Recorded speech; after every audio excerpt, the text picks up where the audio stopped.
প্ৰজ্ঞা আৰু সাধনাৰ এক বৰ্ণিল পৰিক্ৰমা হীৰাখোদিত ইতিহাস গছকিবলৈ লোৱা এক স্বৰ্ণিল পৃষ্ঠা নাম নলবাৰী মহাবিদ্যালয় 1945 চনতে পাগলাপাৰত সৃষ্টি হোৱা সেই যাত্ৰাই আজি ৭৫ সংখ্যক বছৰ গৰকিলে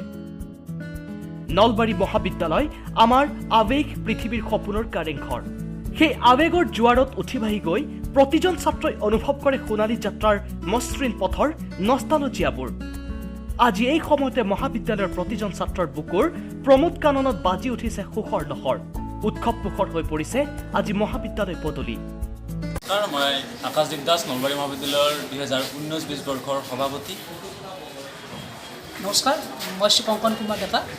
নলবাৰী মহাবিদ্যালয়ৰ 2019-20 বৰ্ষৰ ছাত্ৰকতা সভাৰ সাধাৰণ সম্পাদক আপোনালোকক সগৌৰৱেৰে ক'বলৈ ওলাইছোঁ যে এই বছৰৰ 4 জুলাই তাৰিখে নলবাৰী মহাবিদ্যালয়ে 75 বছৰত ভৰি দিছে আৰু ইয়াক উদ্দেশ্যি অহা 21-22-23 ডিচেম্বৰ তাৰিখে নলবাৰী মহাবিদ্যালয়ৰ প্ৰাংগণত মহাৰাজত জয়ন্তী উদযাপনৰ মানস কৰিছোঁ গতিকে উক্ত অনুষ্ঠানত নলবাৰী মহাবিদ্যালয়ৰ সকলো শুভাকাংক্ষীৰ লগতে নলবাৰী মহাবিদ্যালয়ৰ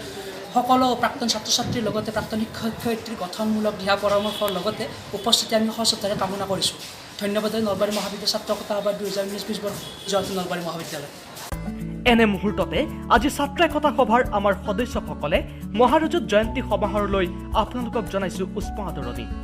নলবাৰীৰ পৰা Himanshu Kalita news 13 north east Assam